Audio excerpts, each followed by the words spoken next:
기도 제목 하나님께서 응답하신 줄 믿습니다. 오늘 하나님께서 주신 말씀 함께 봉독하고 말씀 나누도록 하겠습니다. 갈라디아서 5장 13절부터 15절까지 말씀입니다.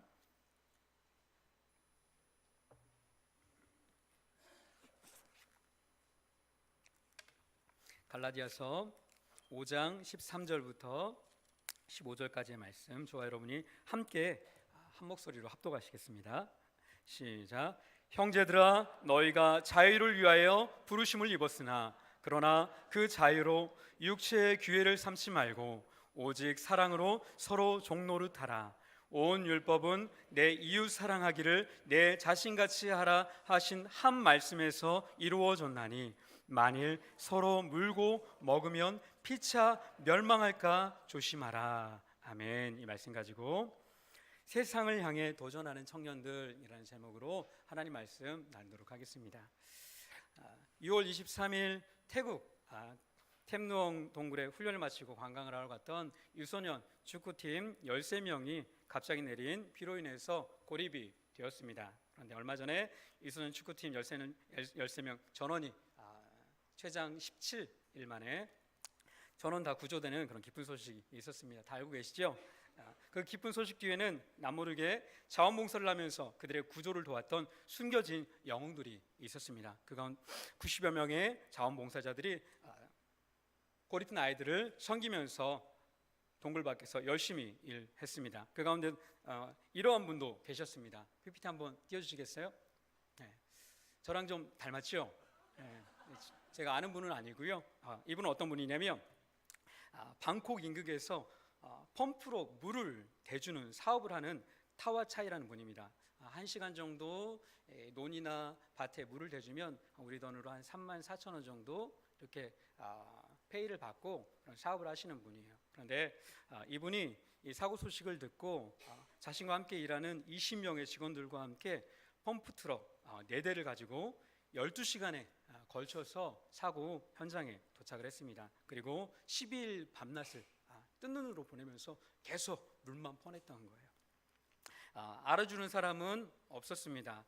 하지만 아이들을 살려야 된다라는 그 마음에 우리는 밤낮 잠자지 않고 일을 했던 것입니다. 그리고 나서 이제 그 아이들이 구조되고 돌아갈 그때 잠시 한 기자에 의해서 인터뷰를 한 내용이 신문에 기록이 되어 있습니다.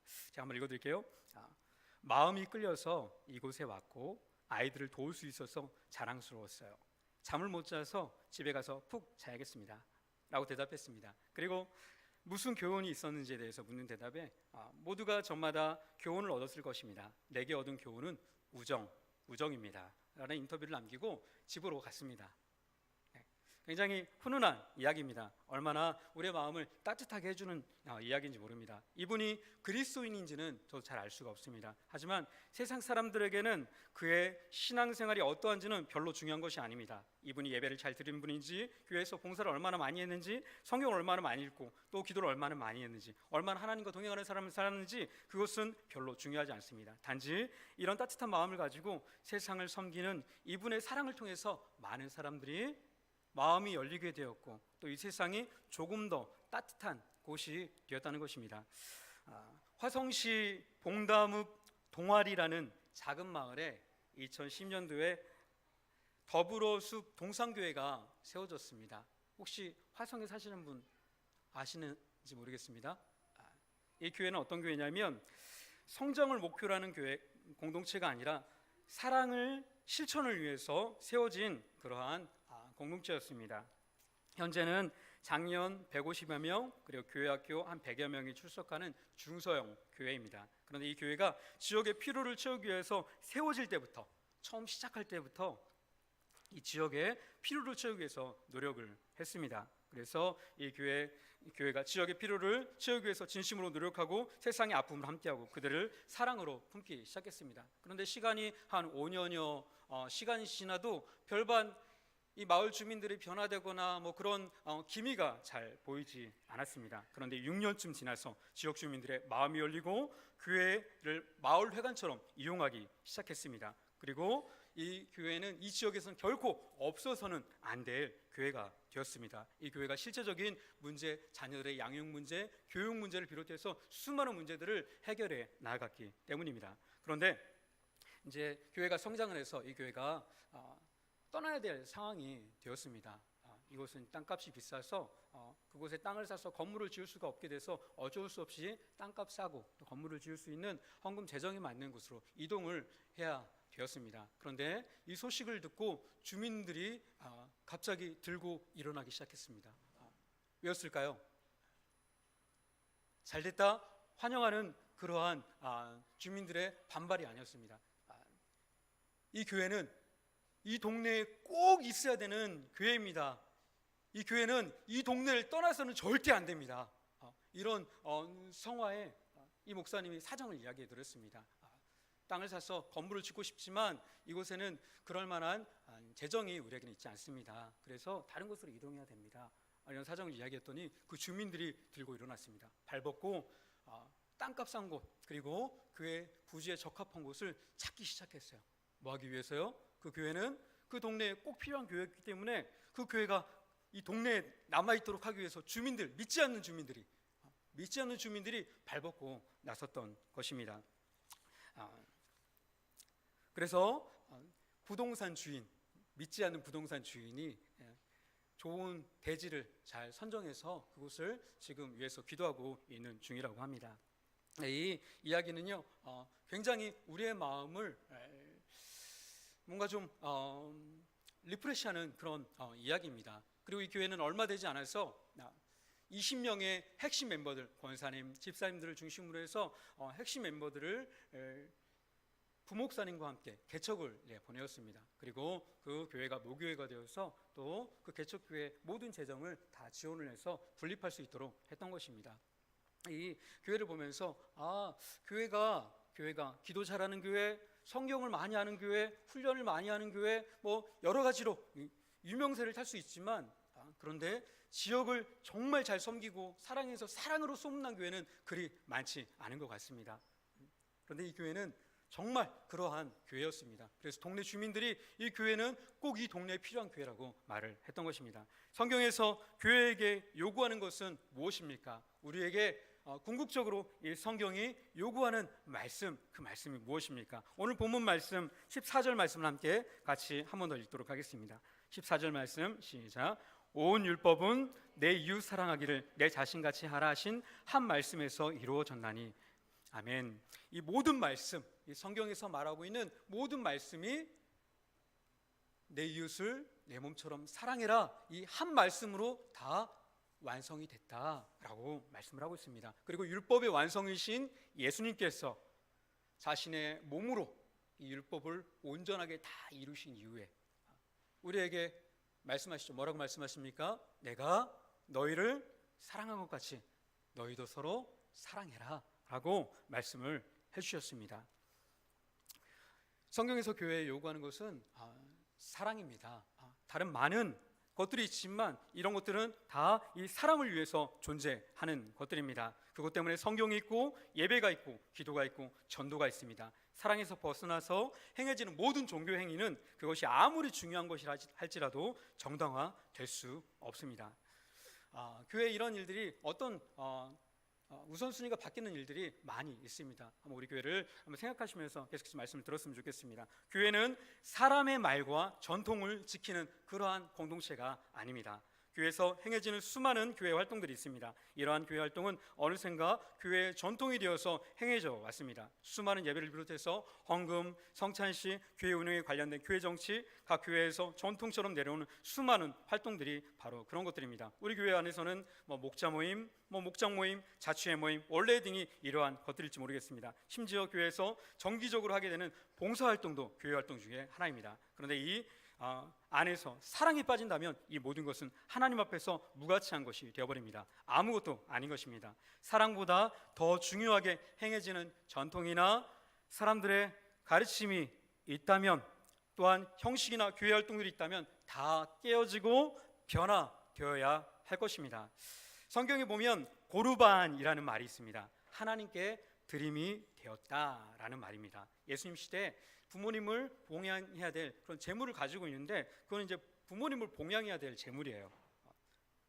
그런데 아들이 하나님께 드림이 되었다, 고르반이라고 말하면 모든 게 정당화된다고 생각을 했습니다. 그래서 내가 하나님께 그 돈을 드렸어요. 그러니까 부모님에게 내가 드릴 돈은 없습니다. 어쩔 수 없어요. 이것은 옳은 일이에요 라고 생각을 했다는 것입니다. 이것은 하나님의 뜻을 완전히 오해하고 하나님을 헛되이 예배하는 것이었습니다. 그래서 마가복음 7장 7절부터 14절까지 이렇게 기록하고 있습니다. 같이 한번 읽어볼까요? 마가복음 7장 7절부터 14절까지 말씀, 그 내용이 기록이 되어 있는데요. 예수님께서 하나님 말씀을 오해하고 신앙생활을 했던 예수님 시대에 이 율법을 지켰던 사람들에게 뭐라고 말씀하시는지 한번 읽어보겠습니다. 같이 한번 형제자매 나눠서 읽어보도록 하겠습니다. 자매들부터 7장 7절부터 잘 보이십니까? 네, 자매들부터 시작.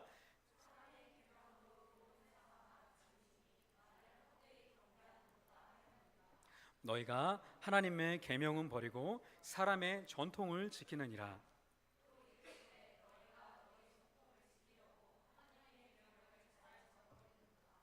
모세는 내 부모를 공경하라 하고 또 아버지나 어머니를 모욕하는 자는 죽임을 당하리라 하였거늘.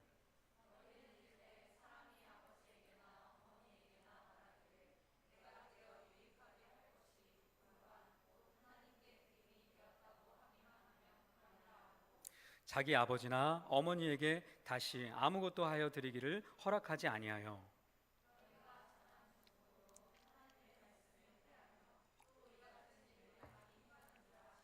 다 같이 무리를 다시 불러 이르시되 너희는 다 내 말을 듣고 깨달으라. 예수님 시대에 하나님의 말씀의 핵심이 무엇인지를 몰라서 유아 같은 어리석은 신앙생활을 했던 것입니다. 하나님은 우리의 돈을 필요로 하는 분이 아닙니다. 하나님은 단지 우리에게 요구하시는 것은 사랑하라 라는 것입니다. 우리가 드리는 예배의 본질은 영적인 예배입니다. 이렇게 드려지는 형식의 예배가 본질이 아닙니다. 그래서 로마서 12장은 하나님이 기뻐하시는 제사를 산제사라고 표현을 합니다. 그 예배는 삶으로 살아가면서 드리는 예배, 살아있는 산예배라는 것입니다. 형식이 갖추어진 예배가 영적인 예배가 아니라 형식은 다 사라진다 해도 삶으로 하나님을 기쁘게 해드리는 예배가 참된 예배라는 것입니다. 율법이 완성되는 사랑하는 삶을 살아갈 때 하나님께서 가장 기뻐하시는 줄 믿으시기 바랍니다. 그래서 성경을 통틀어서 하나님께서 너희가 성경을 다 버리고 이 성경에 나온 모든 말씀을 다 지키지 않는다 할지라도 너희가 이 한 말씀 서로 사랑해라, 이 말씀을 지킨다면 이 성경에 나온 모든 말씀들을 너희는 지키는 것이다, 그것이 내가 가장 기뻐하는 일이다 라고 말씀을 해 주시는 것입니다. 청년부 공동체 안에 사랑보다 더 중요하게 여겨지고 행하는 것이 있다면 우리가 다 깨어버려야 합니다. 그리고 문제를 제기하고 변화시켜 나아가야 되는 줄 압니다. 그리고 적어도 우리 청년부의 특징은 유연성인 줄 압니다. 뭔가 경직되고 또 뭔가 이게 본질에 맞지 않으면 그것을 깨뜨려 나갈 수 있는 용기와 추진력 있는 사람들이 청년들인 줄 압니다. 우리 교회 안에 혹시나 그런 것들이 발견된다면 용감하게 문제를 제기하고 그걸 놓고 기도하고 함께 변화시켜 나가는 청년부 시대되었으면 좋겠습니다. 또 교회는 교회 자체를 위해서 존재하지 않습니다.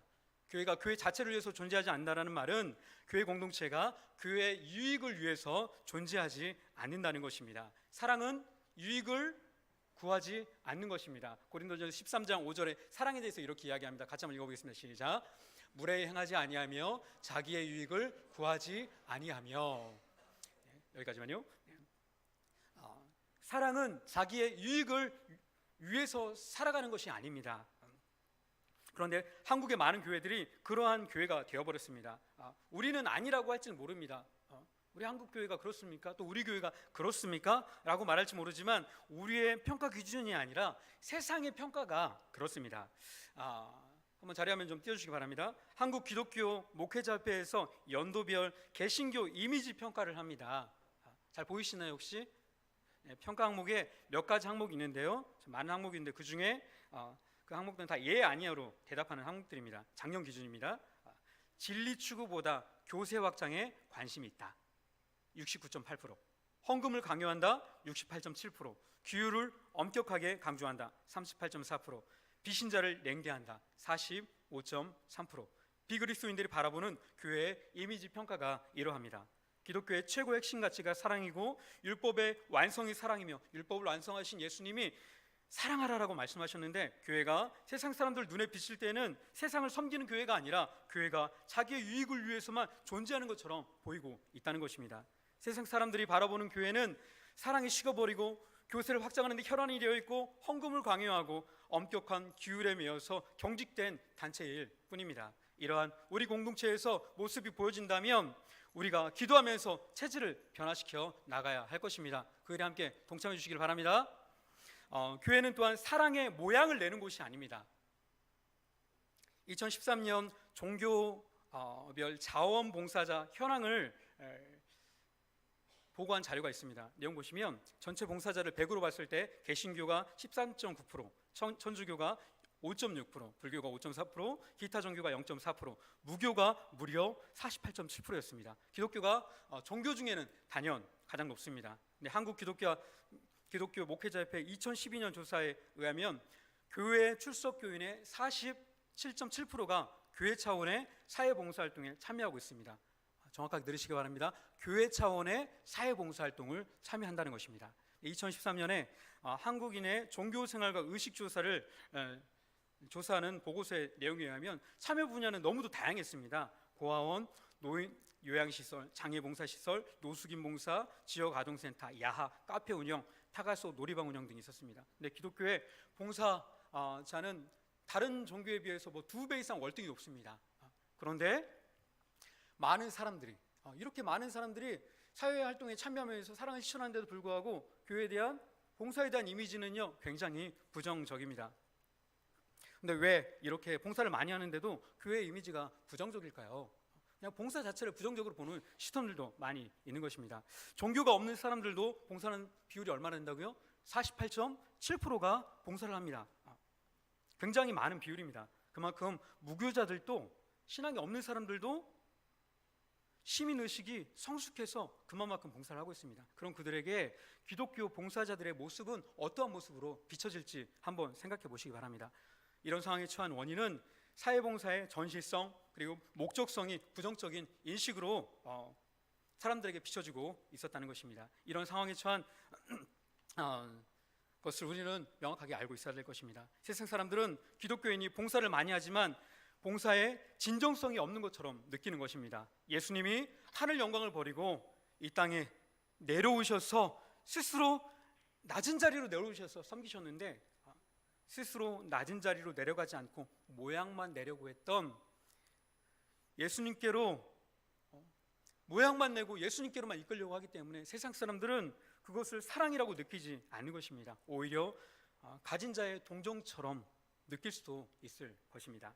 사랑하는 형제자매 여러분, 온 율법은 내 이웃 사랑하기를 내 자신같이 하라 하신 한 말씀에서 다 이루어진 줄 믿으시기 바랍니다. 그리고 율법의 완성이신 예수님이 우리에게 내가 너희를 사랑한 것 같이 서로 사랑하라고 말씀하셨습니다. 청년부 공동체는 빛과 소금의 공동체입니다. 소금이 녹아야 맛을 내고 등경의 초가 녹아서 빛이 되어야 세상을 밝힐 수가 있습니다. 율법과 규율, 조직 안에 갇혀서 사랑을 실천하지 못하는 공동체의 모든 모습들은 다 바뀌어야 할 것입니다. 청년부 공동체가 녹아서 짠맛을 내고 사라지며 빛으로 드러날 때 교회는 이 땅에 진정한 빛이 되고 짠맛을 내서 예수 그리스도의 사랑을 드러낼 수 있을 것입니다. 근데 하나님께서 교회가 세상을 섬길 수 있도록 모든 것을 다 예비해 주셨습니다. 우리가 사랑하고 싶지만 세상은 사람들의 마음에 끊임없이 결핍과 부족함을 느끼게 합니다. 행복을 찾기 위해서는 더 많은 것을 가져야 한다고, 경쟁에서 이겨야 한다고, 더 높은 곳으로 올라가야 한다고, 더 아름답고 유능한 사람들을 만나서 결혼을 해야 한다고, 그렇게 우리에게 세상이 말하고 있습니다. 그리고 그것을 위해서 지금 당장 우리가 실천해야 될 사랑을 포기하지 않으면, 미래를 위한 준비를 하지 않으면 너희들이 앞으로 많은 것을 잃게 될 것처럼 두려워하게 만듭니다. 이런 가치관이 지배하는 세상에서 나에게 유익이 되지 않고 손해가 되는 사람이 주변에 있으면 어떻습니까, 여러분? 그 사람과 가까이 하고 싶습니까? 당연히 멀리하고 싶습니다. 나와 다른 사람들을 만나게 되면 경계부터 하고 배척을 합니다. 나와 다른 스타일의 사람들이 나와 함께 하려고 하면 이상하게 여깁니다.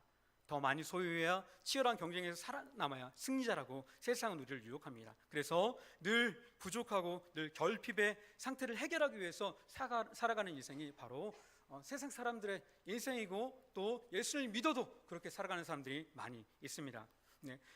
행동경제학자 샌딜 멀레이너선이라는 사람과 또 엘다 샤퍼라는 사람이 이 무언가 결핍에 빠졌을 때, 결핍을 느꼈을 때 우리 삶에 미치는 영향에 대해서 연구를 했습니다.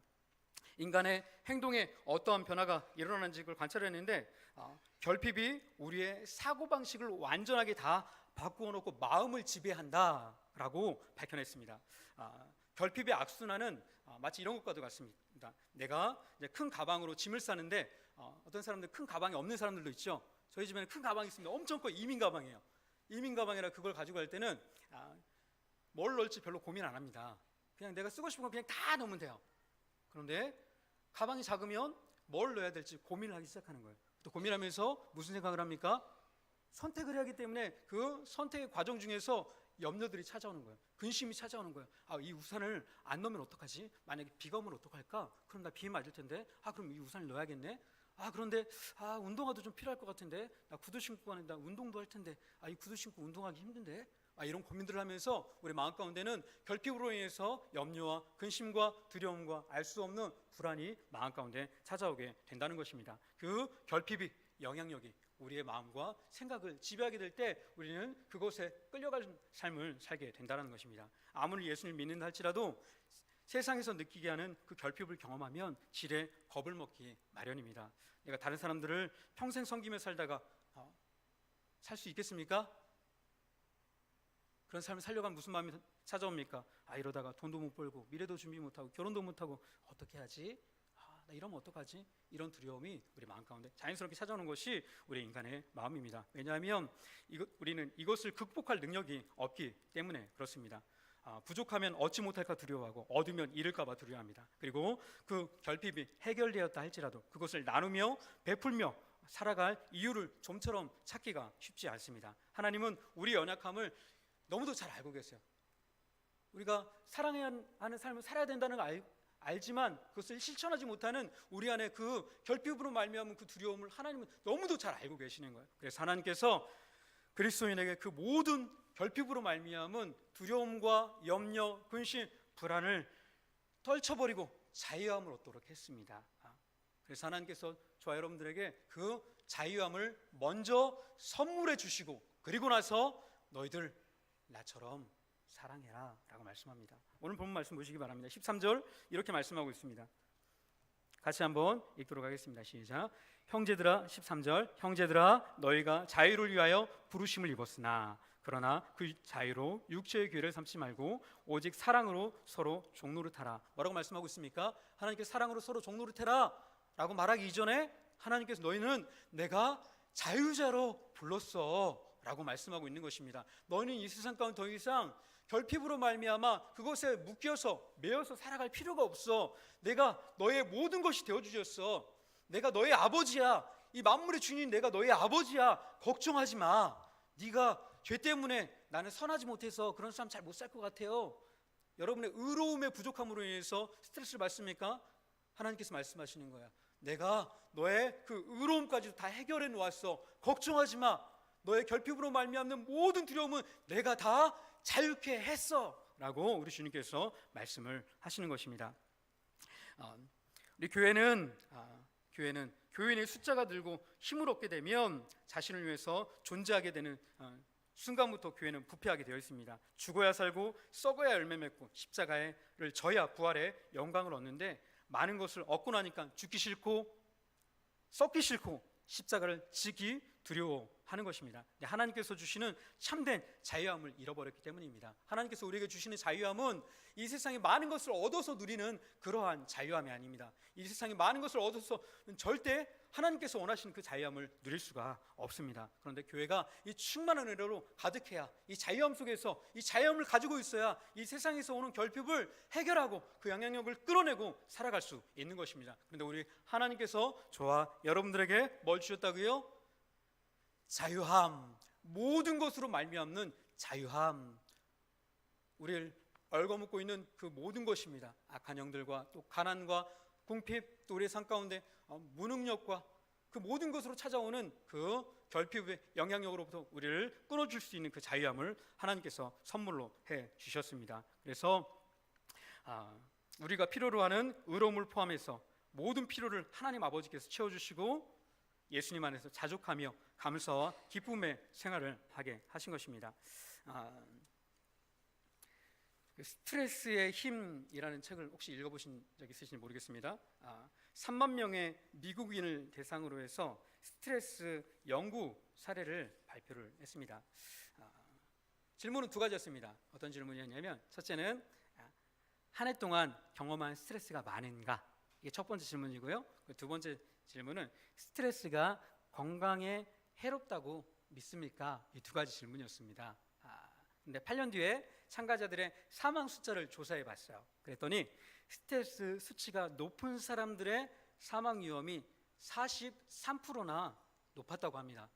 이 말은 무슨 말이냐면, 우리가 사랑을 실천하는데 두려운 마음 찾아와요, 안 찾아와요? 염려, 근심 찾아와요, 안 찾아와요? 다른 사람 위해서 내 돈 쓰려고 하면 마음에 근심이 돼요, 안 돼요? 되잖아요. 이게 우리의 마음 가운데는 다 스트레스로 찾아올 수 있는 요소들입니다. 이 말은 무슨 말이냐면, 스트레스를 받은 사람이 43%나 사망 확률이 높았다는 것은 우리는 생명 걸고 사랑을 실천해야 된다는 거예요. 그런 말이 되는 거죠? 그런 말인 거예요. 여러분들 사랑 실천하고 스트레스 받으면 그걸로 끝내면은요, 우리는 다른 사람보다 43%나 죽을 확률이 높아집니다. 그런데요, 스트레스가 건강에 해롭다고 믿었던 사람들, 스트레스를 받았는데 그것이 나의 건강에, 두 번째 질문이 그거였잖아요. 이 스트레스가 당신의 건강에 해롭다고 생각합니까? 이 질문이었잖아요. 근데 이 질문에 스트레스는 건강에 해로워, 내 죽을지도 몰라, 이런 믿음을 가지고 있는 사람이에요. 이런 믿음을 가지고 있었던 사람의 사망 확률이 가장 높았습니다.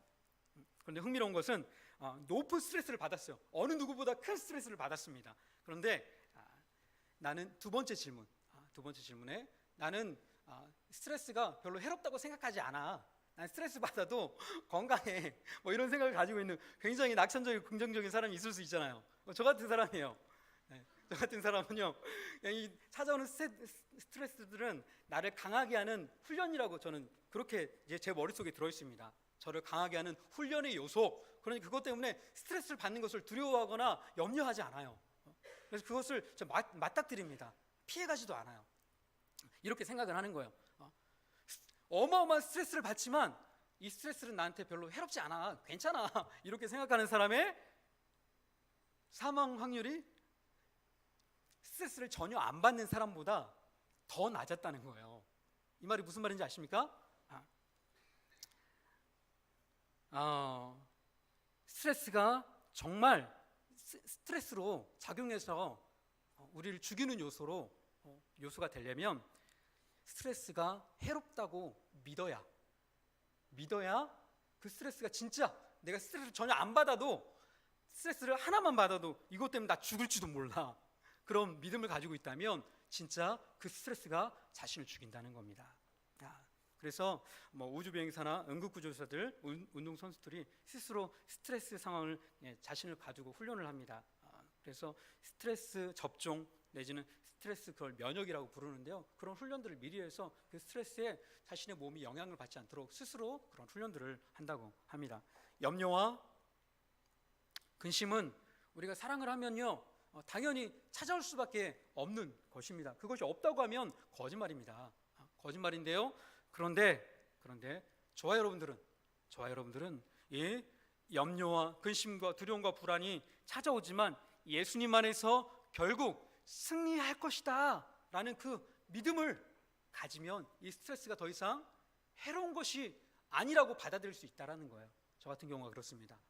스트레스는 더 이상 저에게 스트레스가 아니라, 저희 스트레스를 받는 상황은 내가 점점점 강해지는 시간이구나, 또 하나님께 얼마나 나를 연단시키시려고 이렇게 또 스트레스를 주시나, 피하지 않습니다. 그때 찾아오는 염려와 두려움과 근심은 있지만 그것을 해롭다고 여기지 않는 것입니다. 저와 여러분들이 예수 그리스도 안에서 이 풍성한 은혜가 임한 줄 믿으시기 바랍니다. 우리는 모두는 이 두려움과 염려, 불안의 스트레스의 영향력에서 우리 주님께서 끊어 주셨습니다. 그래서 하나님께서 우리에게 자유를 주셨는데요, 이 자유는 모든 것에서부터 자유롭게 하는 것입니다. 난 하나님은 헌신된 자를 끝까지 포기하지 않고 도와주십니다. 하나님께서 우리가 사랑할 수 있도록 모든 걸 다 예비해 놓으셨습니다. 하나님께 자유를 주셨는데요, 또 그 자유 안에서 하나님은 헌신된 자를 끝까지 포기하지 않고 도와주십니다. 세상의 필요에 민감하게 반응하시기 바랍니다. 그리고 여러분들이 가지고 있는 은사와 재능을 잘 살려서 그 필요에 반응하시고 끝까지 헌신하시기 바랍니다. 우리가 세상을 섬기면 끊임없이 고난이 찾아올 것입니다. 그리고 세상은 끊임없이 우리에게 포기하라고 요구할 것입니다. 그때 결코 포기하지 마십시오. 하나님은 그 일을 여러분을 통해서 반드시 이루실 것입니다. 갈라디아서 6장 9절 말씀에 하나님께서 우리에게 이렇게 약속해 주십니다. 한번 같이 한번 읽을게요. 갈라디아서 6장 9절, 그리고 빌립보서 1장 6절도 같이 한번 읽겠습니다. 시작. 우리가 선을 행하되 낙심하지 말지니 포기하지 아니하면 때가 이름에 거두리라. 너희 안에서 착한 일을 시작하신 이가 그리스도 예수의 날까지 이루실 줄을 우리는 확신하노라. 아멘.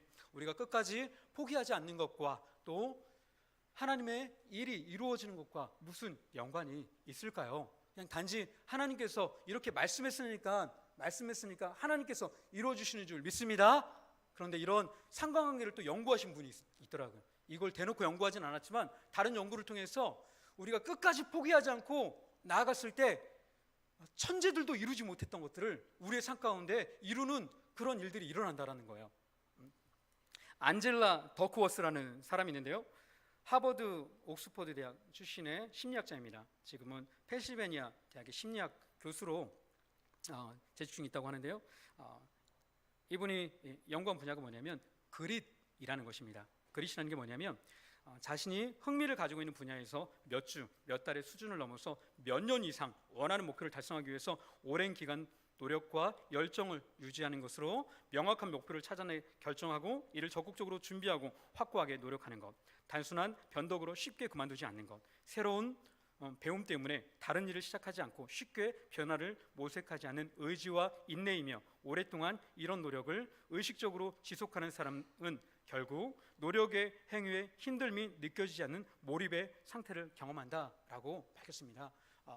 많은 천재들이 이뤄낸 수많은 업적들이 있습니다. 그런데 타고난 재능을 갖지 않았는데도 불구하고 역사적으로 업적을 남긴 수많은 사람들이 있다는 것에 주목하면서 이분이 연구를 시작했습니다. 그런데 그들의 공통적인 기질이 뭐냐면 이 그릿이라는 데 있었다라는 것입니다. 그릿이라는 단어는 진념, 끈기, 투지, 기계 등 쉽게 포기하지 않는 기질과 노력 이런 것을 의미합니다. 그런데 거기에 기간이라는 의미를 더해서 이분이 다시 제가 처음에 말씀드렸던 그릿이라는 정의를 내려준 겁니다. 심리학적으로 그렇게 정의를 내렸어요. 기간, 오랜 기간 동안 그것을 할 수 있는 사람입니다. 이러한 기질은 과거로부터 현재까지 공통적으로 존재했을 뿐만 아니라 개인 외에도 그러한 문화를 가진 그룹, 나라에도 보편적으로 나타난다는 사실을 집어냈습니다. 이거는 단지 개인뿐만 아니라 나라 안에서도 그룹 안에서도 이런 사람은 결국에는 천재도 이뤄내지 못하는 그런 일들을, 위대한 업적들을 이루어낸다라는 것입니다. 흔히 최고 혹은 천재라고 평가받는 인물들의 업적을 들여다보면 위대한 결과를 얻기 위해서 겪은 피나는 노력과 그것을 지탱해준 조력자와 환경이 존재했습니다. 즉 오랜 시간 피나는 노력을 하고요, 본인 스스로 그것에 집중할 수 있는 대상이나 흥미를 찾기 위해서 부지런히 노력을 한다는 것입니다. 그런 과정 중에 그릿이라는 이걸 성품이라고도 말할 수 있고요, 사람의 또 특징이라고도 말할 수 있는데 이것이 자라난다는 거예요. 그리고 만약 우리의 조력자로서 자녀나 제자들 혹시 아니면은 혹은 직장 동료들이 흥미를 느끼는 일을 하는데 도중에 실패하고 좌절할 때도 있잖아요. 그럴 때 이것을 몰두할 수 있도록 또 도와주면, 누군가 조력자가 그것을 도와주면 이 그릿이라는 것이 잘 자라난다라는 것입니다. 그래서 이 그릿이 자라나려면 이것은 천재성을 이루는 중요한 특징 중에 하나입니다. 평범한 사람들을 천재로 만들어내는 특징 두 가지. 첫째는 내 스스로 포기하지 않고 오랜 기간 동안 한 가지에 몰두하고 집중하는 것. 그리고 두 번째로는, 그래서 그릿이 자라났는데, 두 번째로는 내가 힘들고 포기하고 싶을 때 내 주변에서 끝까지 할 수 있도록 도와주는 조력자, 그 조력자의 도움이 있으면 된다라는 거예요. 그런데 그리스도인이 각자의 분야에서 세상을 섬기기 위한 무엇인가를 발견하고 그것을 이루기 위해서 살아간다면 세상 우리에게 끊임없이 포기를 요구할 것입니다. 또 우리의 마음은 또 그런 일들이 막 다가오면 포기하고 싶은 게 우리의 사람의 마음입니다. 하지만 포기하지 않고 세상을 섬긴다면 하나님은 우리의 조력자가 되어주실 거예요.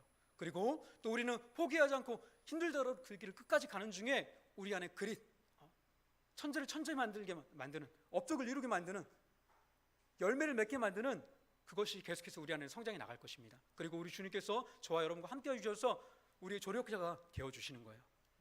그래서 하나님께서 저와 여러분들이 끝까지 갈 수 있도록, 그리고 천재들도 이뤄내지 못한 위대한 일들을 이뤄낼 수 있도록 인도해 가시는 것입니다. 그것을 믿으시기 바랍니다.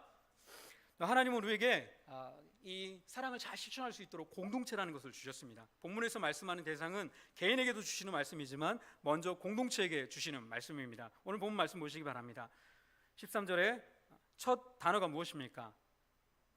형제들아, 형제들아 라고 부르고 있습니다. 교회 공동체는 사랑을 실천하기 위해서 부름받은 공동체입니다. 그래서 먼저 너희들이 사랑으로 종노릇해야 돼 라고 말할 때 형제들아 라고 부르고 있는 것입니다. 교회 공동체가 자유로 부름을 받았지만 결국 그 자유를 육체를 위해서 사용해서는 안 됩니다. 그러면 피차 망하게 됩니다. 교회도 망하고 성기를 받지 못하는 세상도 망하고 피차 망하게 되는 것입니다. 그래서 15절에 만일 서로 물고 먹으면 피차 멸망할까 조심하라 라고 우리에게 경고하고 있습니다. 이것은 하나님께서 우리 안에 공동체를 만드시고 이 공동체를 통해서 그 일을 이루시겠다고 하시는 것입니다. 하나님은 세상을 섬기는 이 선한 일을 혼자서 하게 하지 않으십니다. 이것은 함께 한 마음이 되어서 사랑하라고 하십니다. 그런 공동체는 반드시 하나님의 사랑을 실천하고 세상을 변화시켜 나갈 것입니다. 그것을 한 사람의 천재와 같은 뛰어난 사람들에 의해서 이루어지는 것이 결코 아니라는 것을 기억하시기 바랍니다. 사랑의 마음으로 하나가 되어서 세상을 섬기는 공동체가 반드시 성공하고 반드시 승리하게 될 것입니다. 한 가지 목표를 가지고 하나가 된 평범한 집단이 얼마나 뛰어난가, 거기에 대해서 연구한 내용이 있습니다. 자, 한번 읽어드릴게요. 자신의 탁월함을 입증하면서 세상으로부터 천재성을 인정받는 사람들을 보면 그들은 재능을 타고났겠지라고 생각하기 쉽습니다. 맞습니까? 하지만 이런 사람들의 통념은 완전한 착각입니다. 천재성을 연구한 학자들은 실제 천재들 중에는 어린 시절 신동이라고 불렸던 사람들, 또 천재라고 불렸던 사람들, 그런 사람들이 거의 없었다는 사실을 확인했습니다. 오히려 우리의 예상과는 달리 신동과 영재들은 부모나 주변 사람들의 칭찬에 집착하는 경향이 있었고 새롭고 창의적인 일에 도전하는 것을 기피했기 때문에 신동이나 영재들은 대부분 자라나면서 평범한 사람들이 되었다고 합니다. 그런데 한 분야에서 또 천재성을 드러낸 사람이 다른 분야에서도 나도 여기 이거 잘하니까 한번 이것도 해보자 라고 할 수 있잖아요. 그런 경우에는 대부분이 다 실패했다고 합니다. 그것은 천재성이라는 것이, 한 사람의 뛰어남이라는 것이 모든 것에 다 절대적으로 적용이 되지 않는다는 것을 말하고 있습니다. 그러면서 천재들을 연구한 사람들은 또 하나의 흥미로운 사실을 발견하는데요, 한 명의 천재가 자신의 재능과 노력으로만 세상을 바꿨다는 다른 사람들의 그런 생각도 다 환상에 불과하다는 것을 발견했습니다. 역사에 전진을 이룬 수많은 천재들의 업적 대부분이 한 사람의 개인의 재능에서 탄생한 것이 아니라 다른 사람과의 소통을 통해서 만들어졌다는 것입니다. 정신분석학이라는 새로운 학문의 지평을 연 프로이트, 잘 아시죠? 심리학 하시는 분은 잘 아실 텐데요. 저는 잘 모르지만 이 내용에는 이렇게 기록이 되어 있습니다. 그 프로이트라는 사람도 골방에서 그것을 연구한 게 아니라 수많은 사람들과 의견을 교환하면서 자신의 이론을 정립을 했습니다. 발명왕 에디슨도 마찬가지입니다. 제자들과 지속적인 교류를 통해서 꾸준히 발명품을 만들어냈습니다. 그리고 유명한 그는 사교가였고 협업가였습니다. 또 라이트 형제가 그랬고요. 또 구글어스를 만들어낸 사람들이 그랬습니다. 혁신적인 아이디어들은 한 개인의 천재성에 의해서 만들어졌다기보다는 사실 협업의 결과물이었습니다. 그래서 혁신과 창조성을 연구하는 사람들은 집단 천재성, 뭐 이런 단어를 주목을 한다고 그럽니다. 집단 이 천재성이 발휘되는 조건이 있습니다. 그 발휘되는 조건을 한번 주목해서 들어보시기 바랍니다. 집단 천재성, 한 사람이 이 교회를 바꿔가는 게 아니라 평범한 수많은 사람들이 함께 모여서 하나의 목표를 가지고 있는데 어떻게 하나님께서 일하시고 역사하시는가, 거기에 대한 분명한 연구의 증언이 여기에 기록이 되어 있습니다. 많은 사람들이 함께 뛰어난 사람들이 많이 모여 있어도 오히려 하고자 하는 일들이 안 되는 경우가 많이 있습니다. 그것을 아폴로 신드롬이라고 해서 뛰어난 사람들이 많이 있으면 그것을 자신의 주장을 피력하는데 너무 많이 노력을 하기 때문에 다른 사람의 의견을 받아들이지 못해서 결국에는 과업을 이루지 못하고 실패한다라는 것입니다. 그러면서 이 조직 행동 분야의 전문가들이 협업 과정에서 발생하는 비효율의 근본 원인이 뭐냐, 이걸 밝혀냈어요. 많은 사람들이 모여서 그냥 이루어지는 게 아닌 거예요. 모였다고 이루어지는 게 아닙니다. 그 근본 원인이 뭐냐면 참여자들이 서로를 경쟁 상대로 느낄 때 발생하는 불안으로 바라봤습니다. 구성원들이 서로를 경쟁자로 느끼면 상대의 생각을 발전시키는 도움을 주기보다는 협동하지 않고 비판만 하는 생존 이기주의에 빠지기가 쉽습니다. 그런데 리더는 진짜 경쟁자가 내부가 아니라 외부에 있음을 늘 강조해야 하는 것입니다. 그래서 구성원들의 심리적인 안정감을 느낄 수 있도록 돕고 서로를 신뢰할 수 있는 그런 환경을 잘 조성해 줄 때 그러한 집단 천재성이 잘 발휘가 될 수 있습니다. 또한 혁신적이고 기발한 생각은 즉흥적으로 떠오르는 경우가 많이 있습니다. 그래서 자유롭게 서로가 말할 수 있는 그런 분위기들이 만들어져야 합니다. 마지막으로 제일 중요한 건데요, 이 과정에서 공동의 목표를 성취하기 위한 여정임을 늘 인식해야 된다는 것입니다. 그래서 제기된 의견을 발전시키고 통합해서 최종의 결론에 다다를 수 있도록 힘을 모아야 합니다. 그래서 리더가 집단의 천재성을 저해하는 요소를 끊어버리고 관리하고 구성 모두가 집단의 목표를 성취하기 위해서 아이디어들을 통합시키고 발전시키는 과정을 지속적으로 거쳐야 집단 천재성이 비로소 발휘할 수 있게 됩니다. 그래서 학자들은 빠르게 변화하는 이 세상에서 한 사람의 그 뛰어난 천재성에 의지하는 것이 아니라 이제는 지금 시대는 오히려 더 이전보다도 이 집단 천재성이 더 필요할 때가 되었다라고 말을 합니다. 그런데 우리 교회가 어떻습니까? 우리 공동체가 어떻습니까? 우리 공동체는 타고난 사람은 많지 않습니다. 저부터 시작해서 타고난 사람은 그리 많지 않은 것 같습니다. 여러분 다 인정하십니까? 하지만 그것 때문에 하나님께서 이 교회를 또 이 공동체를 변화시키지 못하지 않습니다. 하나님은 우리를 통해서 그 일들을 해나갈 것입니다. 적어도 우리는 무엇을 해나가는지 아는 사람입니다. 자, 우리는 이 땅 가운데서 뭘 해야 된다고요? 살아가는 삶을 살아가는 것입니다. 그 사랑하는 삶은 무엇인지는 정해져 있지 않습니다. 이 세상의 필요가 무엇인지에 따라서 시시각각 변하게 될 것입니다. 네, 적어도 우리는 그 문제점을 발견하고 또 그것을 위해서 그걸 내 사명으로 삼았다면 그 한 가지 목표를 위해서 달려갈 수 있게 되는, 목표를 향해서 끊임없이 뛸 수 있는 사람이 되었고요, 또 그 공동의 목표를 위해서 함께 뛰어갈 수 있는 우리 공동체가 있다는 것입니다. 그래서 이 공동체가 이 땅의 문제들을 해결하기 위해서, 이 땅을 섬기기 위해서 나간다면 해결되지 못할 문제가 없는 줄 저는 믿습니다. 아멘이십니까? 그리고 이 공동체는 어떤 공동체가 되어야 되는가? 저는 모일 때 우리가 이런저런 교제를 많이 나누지만 우리 교회에 어려운 지체들이 누가 있는지 자연스럽게 그런 지체들의 얘기를 하면서 기도자 모로 나누고, 또 이런 지체들을 어떻게 우리가 돕고 섬길지 목장 안에서 또 여러분이 모일 때마다 이런저런 이야기들을 자유롭게 나누면서, 그런 공동체이기 때문에 그래요. 그런 공동체, 사랑의 공동체로 이 공동체를 하나님께서 세워주셨기 때문에 그런 말을 하는 것은 이상한 일이 아닙니다. 이상한 일이 아니에요. 그래서 그런 일을 있다면 자연스럽게 서로 나누시길 바랍니다. 그래서 그것을 해결하기 위해 또 모이고 또 해결하기 위해서 이것을 어떻게 해야 될 것인가 함께 공동체가 머리를 맞대고 고민하면서 그 일들을 이뤄나갈 때 우리에게 직면한 모든 문제들을 사랑으로 해결할 수 있을 것입니다. 하나님께서 우리에게 사랑할 수 있도록 필요한 모든 것을 다 주신 줄 믿으시기 바랍니다. 우리의 모든 결핍을 해결할 만한 자유함을 주셨습니다. 아멘. 또 하나님께서 저와 여러분 안에 그 선한 일을 끝까지 붙들고 갈 때 끝까지 저와 여러분들의 조력자가 되어주셔서 그 일들을 이루기까지 함께 해 주실 것입니다. 그리고 하나님께서 그 일들을 이뤄나가는 공동체를 이미 만들어 주셨습니다. 이미 만들어 주셨어요. 목장 안에서 그런 일들이 일어나고 또 이 청년부 공동체 안에서 더 큰 선을 이루기 위해서 더 큰 사랑을 실천하기 위해서 나갈 수 있게 된 줄 믿으시기 바랍니다. 저와 여러분들이 이제는 세상을 향해 도전하는 청년들이 되어야 될 것입니다. 우리 주님께서 그것을 저와 여러분들에게 요구하고 있습니다. 이 땅 가운데서 그것을 이미 알아서 그 일에 도전하고 있는 수많은 사람들이 있습니다. 그 중에 한 사람이 송명근 씨라는 사람입니다. 한번 사진 한번 보여주시겠어요? 저 좀 닮았는데요. 제가 아는 분은 아닙니다. 저분도 그런 분 중에 한 분입니다. 그리스도인인지 잘 알 수는 없습니다. 하지만 저분이 행했던 일은 주님께서 말씀하시는 그 말씀대로 온전하게 실천해 가고 있다는 것은 너무도 분명한 일입니다. 이분은 올리브 유니온의 송명근 씨입니다. 난청을 겪는 친척 중에 한 명이 가족으로부터 보청기를 선물 받자 이를 좋아하기는커녕 쓰레기통에다 그냥 버렸다고요. 이거를 이분이 본 거예요. 그러면서 고민에 빠졌습니다. 왜 이걸 보청기 굉장히 비쌉니다. 몇백만 원 합니다.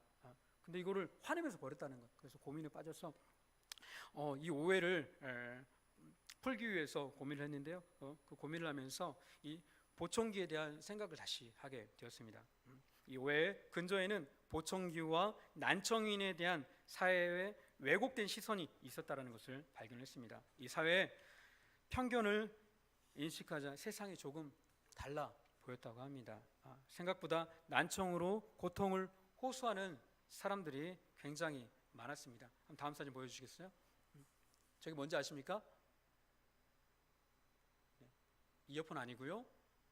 새롭게 이분이 개발한 보청기입니다. 그런데 대부분의 보청기는 굉장히 눈에 띄는 보청기들입니다. 눈에 다 보여요. 제가 아는 한 분은 늘 머리카락을 길게 기릅니다. 그래서 보청기 끼워져 있는데 이거를 가리기 위해서 다른 사람들의 시선을 의식해서 자기를 장애인이라고 생각하는 그 시선이 너무 부담스러워서 머리 스타일이 바뀌질 않아요. 그 머리 스타일대로 계속해서 살아가는 겁니다. 그런데 조사에 확인해 보니까 우리나라만 300만 명의 난청인이 있습니다. 잘 듣지 못하는 거예요. 그 중에 70%가 30세에서 50세라고 합니다. 그러면 한 200만 명이 되는 청장년이 난청으로 고생을 하고 있다는 것입니다. 이러한 난청인들이 겪는 불편함을 발견한 이를 해결할 만한 가치가 있다라고 생각을 했습니다. 그래서 동료들과 직접 부딪혀보기로 결심을 했습니다. 그렇게 보청기 스타트업 올리브 유니온의 도전이 시작이 되었습니다. 우선 이제 기술이 없었기 때문에 블루투스 기능을 잘 활용해서 기술을 개발했다고 합니다. 그리고 100만 원이 넘는 이 보청기 가격을 10만 원대로 낮추고자 했어요. 그래서 해외 크라우드 펀딩에도 동참을 했습니다. 그랬더니 이들의 이 선한 마음을 알고 모금을 해줬는데요. 자신들이 목표했던 액수의 1600%가 달성이 되어서 지금 이 일을 계속해서 진행 중에 있다고 합니다. 그래서 이분들이 문제를 인식하고요. 그리고 그 문제를 해결하기 위해서 이 난청인의 300만 명들을 섬기기 위해서 사업을 일으켰습니다. 그랬더니 도움의 손길이 여기저기서 부어졌어요. 또 이 길을 가는데 수많은 이런저런 어려움들이 있을 것입니다. 이것을 알지 못해서 이 지금 보청기 사는 우리나라의 17% 정도가 우리 자국에서 만들어지는 것입니다. 그리고 80% 이상이 다 외국에서 수입되어서 굉장히 고가의 나라에서 지원받지 않으면 이것을 웬만한 사람들은 구입하지 못할 정도로 그렇게 어려움을 겪고 있는 것이 현실입니다. 사랑하는 성도 여러분, 세상은 다양한 문제로 신음하고 있습니다. 하지만 세상은 그들을 사랑할 수 있는 준비가 되어 있지 않습니다. 그래서 세상도 사랑의 함을 알지만 그것을 실천하지 못하고 있습니다. 악한 대적은 하나님을 대적하면서 우리를 비웃고 조롱하고 있습니다. 사랑이 없는 세상에서 과연 너희가 염려와 근심과 두려움과 희생을 무릅쓰고 사랑을 할 수 있겠느냐고요. 예수님께서 저와 여러분들을 자유자로 부르셔서 세상에서 찾아오는 모든 죄와 결핍을 이기게 하셨습니다. 사랑할 수 있는 자들로 세워주셨습니다. 우리에게 주신 자유를 나를 위해, 기회를 위해서 쓰는 순간 피차 망하게 되는 길밖에 없습니다. 이것을 기억하고 세상을 향해 저와 여러분들이 사랑에 도전을 할 때 우리가 예수님의 제자인 것을 세상이 알고 예수님의 사랑을 알고 변화될 것입니다. 사랑하는 청년 여러분, 사랑하지 못하게 만드는 이 세상에서 주님의 능력으로 도전하시기를 주님의 이름으로 축원합니다. 하나님께서 반드시 승리케 하실 것입니다. 기도하겠습니다. 이 시간 기도할 때 하나님, 내 안에 두려운 마음들, 근심과 염려들이 있습니다. 주님 말씀대로 정말 사랑하려고 하면 시간도, 물질도, 나의 은사도, 내가 하고 싶은 것도, 나의 취미생활도, 많은 것들을 내려놓아야 하는데 하나님 아버지, 이것들 다 못하면 내 인생의 즐거움은 다 사라져버리는 것 아닙니까? 내 인생 어떻게 되는 것입니까? 아버지 하나님, 우리 안에 이 두려움이 있습니다. 세상은 우리에게 묻습니다. 이 세상을 사랑하지 못하게 만드는 것이 세상인데 악한 자들이 우리를 유혹해서 끊임없이 너를 위해 살라고, 너의 미래를 위해서 살라고 우리에게 말하는데, 이 세상에서 아버지 하나님 정말 사랑해야 된다는 거 아는데 이 두려움 속에 사로잡혀서 아버지 사랑하지 못하는 연약함이 있습니다. 주님, 이 시간 도와주시옵소서. 주님께서 나에게 허락하셨던 그 자유함이 하나님 임하게 도와주시옵소서. 아버지 하나님, 또 나에게 이 선한 공동체를 허락하여 주시고 그 삶을 살아갈 때 끝까지 열매 맺게 하시는 그 주님을 신뢰하며 나갈 수 있도록 인도하여 주시옵소서. 함께 들었던 말씀